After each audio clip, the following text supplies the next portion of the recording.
Llámame.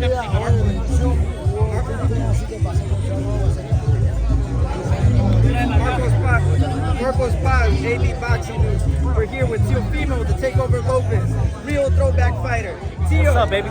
It's a homecoming parade for you.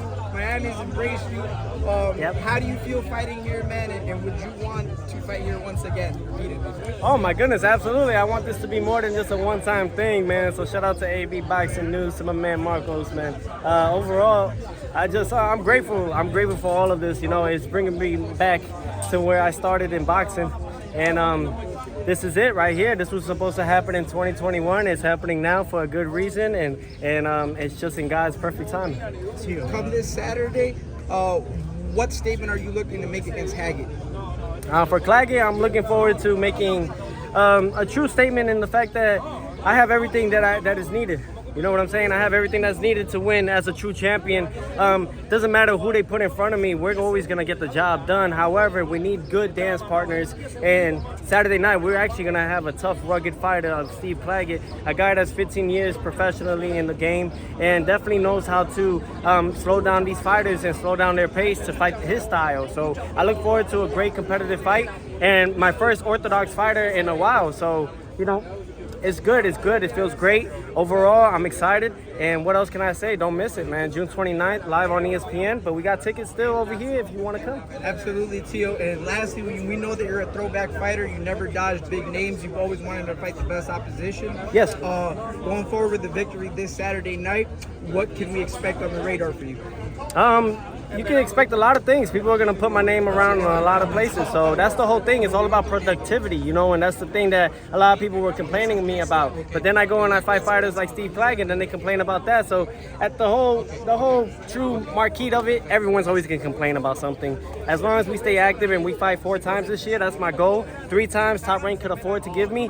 And we'll look forward to seeing if we get more fights after this. You know, so next one should be in September. God willing, we just do what we have to do on Saturday night, you know. Can't count my chickens before they hatch. Teofimo, you've talked about the challenge. Go ahead, Matt. Matt Tucker, Fight Hub TV. Teo, man, you're out here vibing, you're dancing with your dad. Talk to us about your mindset coming into this fight. Gotta have fun, you know. I miss this, you know, and I'm happy. I'm thankful for Top Rank and ESPN. To Todd the Buff, who's the new face of Top Rank, really, and the man that's really gonna take over everything when it comes after Bob Arum. So, you know, I think that they know and they understand the market. They understand where I should be at these moments in time. So, my hometown, you know, this is my homecoming, really. You know, I'm a Brooklyn-born Broward kid. That's always what I said, and this is what we need to do. We need to get back to my roots over here, too, on this side. We fought 9 times in Madison Square Garden. So, just the whole feeling of it is just having fun. The energy is great. We're not too short from weight class right now of making the weight at 140, so we feel great. We really focused on this, and this is what everything means to me. I'm the only last champion reigning right now in my weight division. We have new faces. Yeah, speaking of that, there's a lot of drama in the 140-pound division. You got this stuff with Ryan and Devin. What do you make of all that? My opinion is like it's like everybody's asshole. It's shit. So, you know, at the end of it, it's not going to matter what I say. You know, at the end, they already made an executive decision on these 2 fighters and what they're going to do. WBC said that he'll be recent champion for his emotional stress. And for Ryan Garcia, the New York State Athletic Commission chose that he'll be banned for 1 year. So, you know, they gave both of them kind of a slap on the wrist. And we'll see what happens in the next following year for those guys. You know, should you catch this win, are you looking to unify? What's next? I wanted to unify already in June. You know what I'm saying? Eat these guys and the businessmen around that actually have these fighters, whether the managers and promoters want to make the fight happen. I'm here. They know this, though. You know, you can ask the all-time greats in the Hall of Famers, Brad Goodman and Bruce Trampler. They know that I never dodge a fight. You know what I mean? They go out there and they go and hunt for these type of unification fights because that's what Top Rank is all about. Top Rank, what it stands for, making the best stars out of everything in the sport. They want to fight you? Why? Because boxing now is it's a sport of business. It's no longer just a sport of grit and iron. It's more so of business and what's casual now for the other fans out there that are new to the game.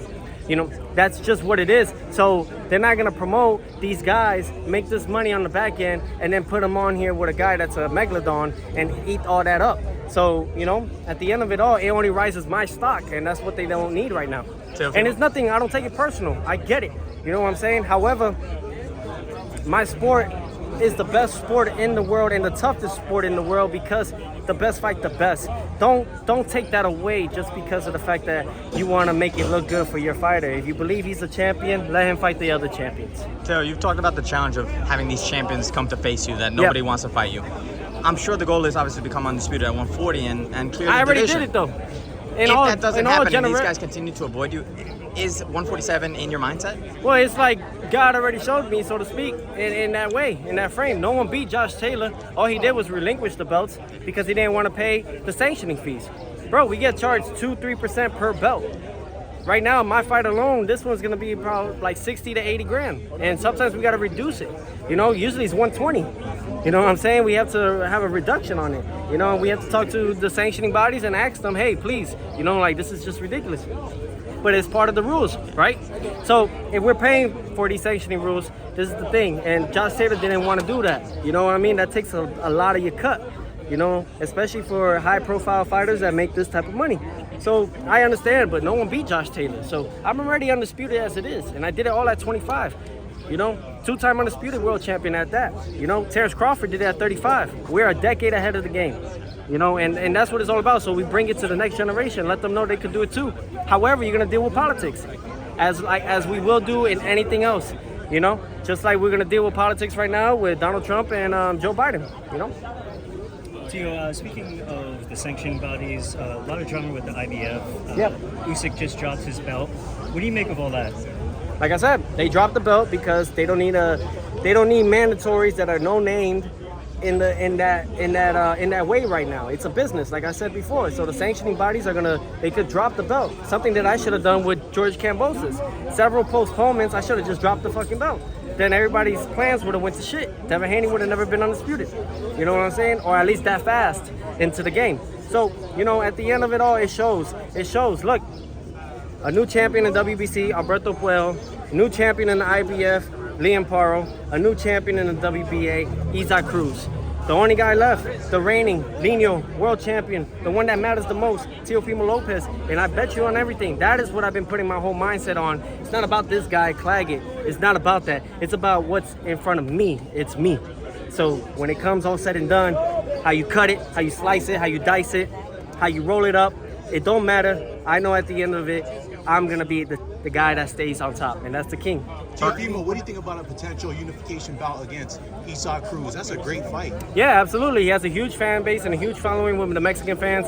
A lot of the Mexican fans already follow me as it is. You know, they even claim me as a Mexican, the way I just go out there, blood, sweat, and tears, and coming in there and always pushing the thread and pushing the needle. So I think of it as like a great opportunity, a great fight, and I'm sure Isaac, he's not afraid of that. However, it's the people behind him that want to make that happen. Teofimo, en español, se habló mucho de que tienes mucha voluntad de pelear en Honduras. Sí. ¿Qué tan posible y qué tan factible es esa posibilidad, tomando en Viva consideración Honduras. que no has peleado nunca en tu país, en una pelea grande, en una pelea importante? ¿Qué tan posible puede ser esto? Mira, el promotor de Bob Arum, él quería una pelea con Alexis Arguello allá en Nicaragua antes. Sí. Yo estoy hablando de Sí. cuando él fue campeón, pero nunca pasó.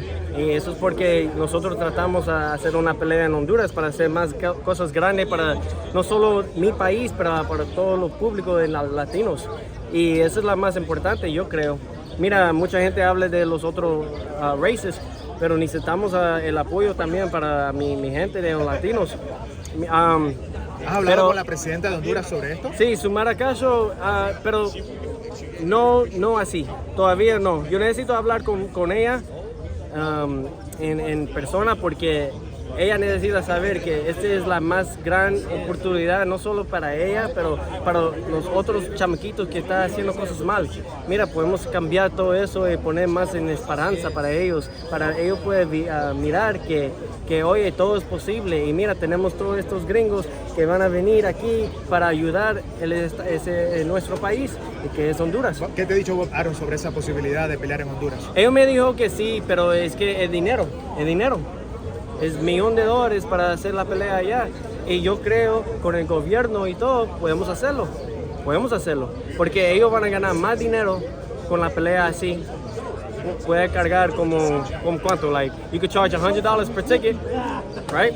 Eso es mucho dinero, $4 millones ahí, pam, pam, pam, en la más grande de estado que ellos tienen, right? So it was like 60,000. Okay. Yeah. Donde ellos hice de inauguration para ella. So, todo es posible, solo necesitamos hablar con ella, yo mismo, hablar con ella, porque yo soy una persona que si yo hable de cosas que yo quiero hacer, vamos a hacerlo. Y no me gustó que yo no tenía esa pelea ahora mismo allá. Okay. So, Quería que esta pelea fuera en Honduras. Sí, porque mira, si yo estoy peleando por nuestro país, pelea por mí, paga la cosa, tú sabes, el dinero hable, paga, y te lo juro, vamos a cambiar las cosas. Pero no sé, vamos a ver si ellos quieren eso. That pissed me off. That fucking pissed me off. Te lo juro. Thanks, everybody. Tell us about your shirt. You got Muhammad Ali going. You're a historian of the boxing game. Tell me about the shirt. Oh man, you know what it is. Come on, it's the GOAT, man. And then you got it's not really the GOAT. I don't want to say that, man. I just want to say that's the legend, the one that really, the marquee, the guy that did it all, that really showed it all for all sports of entertainment. So I look forward to just representing that. That's my cloth, you know. That's my clothing, and really just analyzing from that and taking it to the next level. That's what makes me the double greatest. That's what we're aiming to be. He said he was the greatest before anybody else knew. I'm saying I'm the double greatest before anybody else knows. So that's what it's all about. You know what I mean? Thank you, Teofimo. Thank you, Teo. Appreciate you. I'll see you, bro. Yes, sir.